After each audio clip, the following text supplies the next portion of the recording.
नमस्कार, रोहिणीज किचनमध्ये आपलं स्वागत आहे.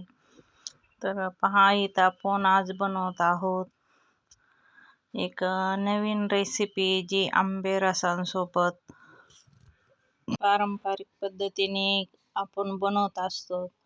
आणि आंबे रसासोबत ही आपली पहिल्यापासूनची परंपरा आहे, ही भाजी खात असतात. तर पहा, इथं छान आपले तेल टाकून वडे लालसर रंगावर भाजून घेतलेले आहेत आणि त्याच्यात असं भरपूर सारं पाणी घातलेलं आहे. थोडंसं चवीनुसार मीठ घातले. तर इकडं पहा, आपल्या इथं पोळ्या वगैरे चालू आहेत बनवायच्या. तोपर्यंत आपला वडा आहे तो छान मऊसूत होईपर्यंत शिजणार आहे. तर इथं आपल्या पोळ्या वगैरे बनवून झालेल्या आहेत.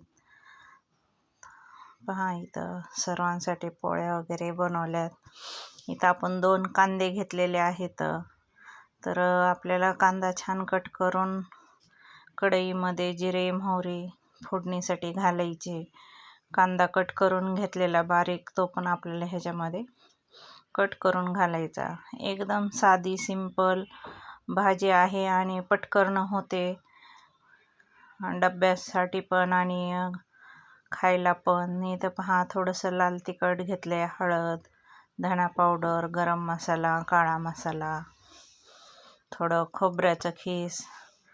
तर इथं आपण लसूण जे आहे थोडासा ठेचूनच टाकलेला आहे, जेणेकरून टेस्ट खूप छान येते ह्याची.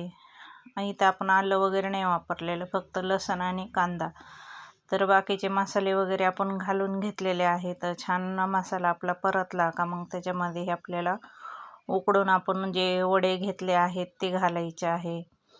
तर भाजी एकदम छान आणि अशी टेस्टी होते. तर आपल्याला जास्त पातळ भाजी बनवायची नाही आहे, थोडीशी अंगरसा अशी आपल्याला भाजी बनवायची आहे, जेणेकरून खायला पण खूप टेस्टी लागते आंबारससोबत.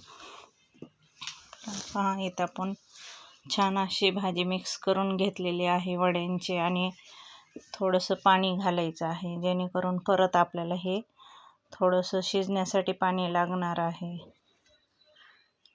तर पहा, आपण वरतून जेवढं लागन तुमच्या हिशोबाने तुम्ही पाणी घालून घेऊ शकता.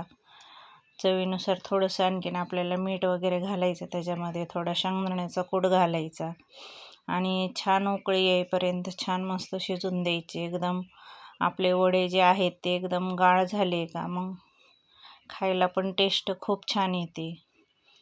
तर हे आपण जे वडे बनवले होते त्याची रेसिपी मी आणखीन टाकलेली नाही आहे, पण मी तुम्हाला दाखवून की हे आपण कसे बनवलेले आहेत. हे आपण जी मटकीची डाळ असते, मटकीची डाळ, मुगाची डाळ आणि हरभऱ्याची डाळ, या 3 डाळीपासून आपण बनवलेले आहे. आणि आपला वडा इथं पहा तयार झालेला आहे. आपण वरून कोथिंबीर वगैरे घालून घेतली. तर पहा, इथं आपला आंबारस, पोळी आणि वड्याची भाजी त्याच्यासोबत खूप टेस्टी लागते. आता सर्व जेवायला बसलेत. तर इथं ताट वगैरे वाढणं चालू आहे. साधं सिंपल जेवण, या तुम्ही पण करायला. आवडल्यास लाईक